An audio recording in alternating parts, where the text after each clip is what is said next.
តនីសា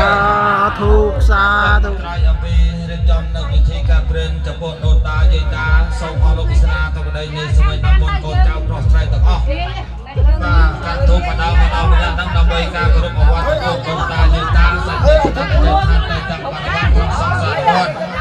បាទចំកូនចៅបាទអំពីនាងអស់គ្នាហើយគេណាអំពីនេះបន្តយាយតាយកឈ្មោះអីបាទពេលនេះយើងដាច់ភ្លើងទៅដាច់ភ្លើងទៅបាទពេលនេះទាំងអស់គ្នាឡើយលើគេមានលេខបរិយាមាននេះផ្សេងនេះរៀនកដាងនេះបរិយាទៅសាច់សាទៅណាងមកវាចាក់បច្ចេកវាទៅចាក់បាទពេលនេះចាំបាទពេលនេះយាយតាយកឈ្មោះអីបាទចាំខ្ញុំទៅអូបងសួងសរុបទៅបងសួងសរុបទៅគេលឹកដល់អីគេមកយកគេមិនដាក់គេមិនឡងយើងបាទចង្កិតបន្តក្រោយអំពីការបាទព្រឹងចំពោះបងតាយាយតានៅក្នុងអង្គការនេះ